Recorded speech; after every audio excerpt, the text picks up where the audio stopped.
ऋतुराज गायकवाड़ ने सेंचुरी बनाई, Lucknow super giants की टेंशन बढ़ाई। नमस्कार, न्यूज जंक्शन देख रहे हैं आप, आपके साथ मैं हूं मोनू चहल। सलामी बल्लेबाज ऋतुराज गायकवाड़ ने कमाल कर दिया और चेपॉक की पिच पर आज ऋतुराज का राज हमें देखने को मिला। सलामी बल्लेबाज के तौर पर बैटिंग करने आए और क्या खूब शॉट्स लगाए, एक के बाद एक ऑन द राइज भी खेलते रहे, बैकफुट पे अच्छे शॉट्स खेले और 60 गेंदों पर 108 रनों की नाबाद पारी खेली। और इस पारी में अगर आप इनका वैगन व्हील उठा के देखोगे तो विकेट के चारों ओर शॉट्स खेले। अच्छी बात क्या थी कि थोड़ा सा क्रीज की डेप्थ का अच्छा यूज किया और गेंद का इंतजार किया और हल्के हाथों से खेलते रहे पहले, और उसके बाद जब गियर चेंज किया तो फिर कहाँ रुकने वाले थे ऋतुराज गायकवाड़। हर एक गेंदबाज की क्लास लगाई और कहीं ना कहीं मानना पड़ेगा ये पारी one of the most tough पारियों में से एक थी। और ऋतुराज गायकवाड़ इतना ही नहीं बल्कि सीएसके के बतौर कप्तान ऐसा करने वाले वो पहले खिलाड़ी बन गए हैं, क्योंकि इससे पहले MS धोनी इस टीम के कैप्टन थे, लेकिन ऋतुराज गायकवाड़ अब सेंचुरी बनाने वाले पहले कप्तान बन गए हैं सीएसके की तरफ से। और इतना ही नहीं, ऋतुराज गायकवाड़ की दूसरी सेंचुरी है आईपीएल इतिहास की। और कहीं ना कहीं मानना पड़ेगा जब मैच बड़ा हो और कड़ा हो तो ऐसे में ऋतुराज का परफॉर्मेंस निखर कर आया है। और जो ये सेंचुरी है वाकई बड़ी कमाल की बैटिंग की है उन्होंने, और साथ उनका दिया शिवम दुबे ने। भाई टॉस हारकर पहले बैटिंग करने उतरी थी सीएसके की टीम, जल्दी आउट हो गए। सबसे पहले अजिंक्य रहाणे सस्ते मिनट गए, एक आउट स्विंग गेंद पर ही आउट हो गए थे और केएल राहुल ने एक आउटस्टैंडिंग कैच पकड़ा था। लेकिन उसके बाद बैटिंग करने जैसे जैसे बल्लेबाज आते गए, डेरिल मिचेल आए वो भी जल्दी आउट हो गए, और रविंद्र जडेजा वो आए वो भी जल्दी आउट हो गए। लेकिन शिवम दुबे और ऋतुराज गायकवाड़ ने जो मोमेंटम सेट किया है सीएसके के लिए, वही मजा आ गया दोनों की बैटिंग देखकर। बात अगर शिवम दुबे की करें तो उन्होंने 27 गेंदों का सामना करते हुए 66 बनाए, जिसमें 3 चौके और 7 छक्के लगाए। इस खिलाड़ी की यही खास बात है कि जब ये छक्के लगाते हैं तो लंबे लंबे लगाते हैं और सारे के सारे छक्के स्टैंड्स में जाकर गिरते हैं, क्योंकि जब एक लगाते हैं, और इनका अच्छी बात क्या है कि full face of the bat तो खेलते हैं, लेकिन इनका बैट स्विंग अगर आप देखोगे शिवम दुबे का तो पूरा बैट स्विंग करता है जैसे युवराज सिंह का करता था।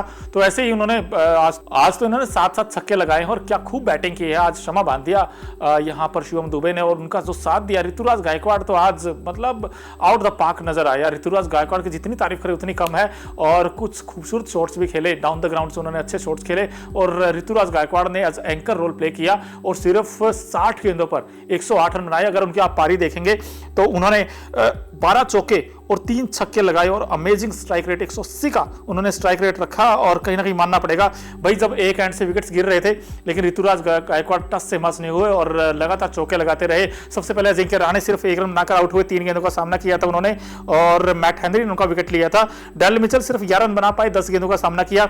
रविंद्र जडेजा की बात करें तो 16 रन बनाए, 19 गेंदों का सामना किया। आज गेंदें थोड़ी ज्यादा ले गए और सिर्फ 2 ही चौके लगाए।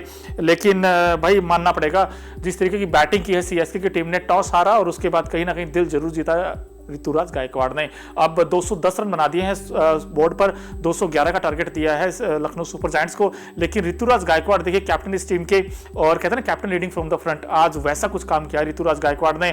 और कहीं ना कहीं मानना पड़ेगा ये मैच काफी इंपॉर्टेंट है सीएसके के लिए, क्योंकि ये मैच कहीं ना कहीं साख पर लगी हुई है कैप्टनसी, क्योंकि ऋतुराज गायकवाड़ को इस टीम का कैप्टन बनाया गया है। टॉप 4 में जाने के लिए लखनऊ सुपर जायंट्स को हराना बहुत इंपॉर्टेंट हो गया है, क्योंकि अगर ये मैच जीतते हैं तो फिर उसके बाद टॉप 4 में कहीं ना कहीं इनके रास्ते खुल जाएंगे। और वहां पर अगर आप देखोगे तो ऑलरेडी 3 टीमें कब्जा जमाया हुआ है, एक आरआर है, केकेआर है, और एसआरएच की टीम ने बड़ा बिंदास क्रिकेट खेला है। लखनऊ सुपर जायंट्स की बात करें तो ये भी इस रेस में है, लेकिन आज ऋतुराज गायकवाड़ ने कहीं ना कहीं जो क्लास दिखाई है, मानना पड़ेगा भाई ये टीम भी स्ट्रॉन्ग कंटेंडर रहेंगे। और इतना ही ऋतुराज गायकवाड़ देखिए 100 बनाया इन्होंने, और इनका ये पहला 100 है वैसे आईपीएल 2024 का। अब ये वैसे भी T20 वर्ल्ड कप 2024 के लिए कहीं ना कहीं अपना दावा ठोक दिया है कि ये भी उसी रेस में रहेंगे, क्योंकि शुभमन गिल का शतक नहीं है इस आईपीएल 2024 में। देखा जाए तो जायसवाल ने बना दिया। जायसवाल के ऊपर सवाल उठे थे कि भाई T20 वर्ल्ड कप 2024 में, क्योंकि अगर ओपनर की बात करते हैं तो रोहित ने भी 100 बना दिया था, जायसवाल ने बना दिया, अब ऋतुराज ही रह गए थे, इन्होंने ही बना दिया। शुभमन गिल कब बनाएंगे ये बड़ा सवाल रहेगा, क्योंकि T20 वर्ल्ड कप 2024 के पॉइंट ऑफ व्यू से देखें तो सलामी बल्लेबाज के तौर पर ये 4 ही बैट्समैन रहेंगे। शायद ऋतुराज के थोड़े चांसेस कम है। वैसे आप भी बता सकते हैं आपको क्या लगता है, क्या ऋतुराज गायकवाड़ इस 100 के बाद अगर 1-2 100 और बना दिए, क्या ऋतुराज गायकवाड़ को T20 वर्ल्ड कप 2024 में जगह मिलनी चाहिए, या फिर मुश्किल लगता है? क्योंकि ऋतुराज गायकवाड़ तो ठीक है, इसके अलावा और भी तो बैट्समैन है ना, यशस्वी जायसवाल है, रोहित शर्मा है, संजू सैमसन भी अब तो आ गए उस रेस में। लेकिन ऋतुराज गायकवाड़ ने की जो पारी है भाई मुझे तो बड़ी पसंद आई। आपको कैसी लगी ये पारी, इसके बारे में कमेंट बॉक्स में जरूर हमें बताएं।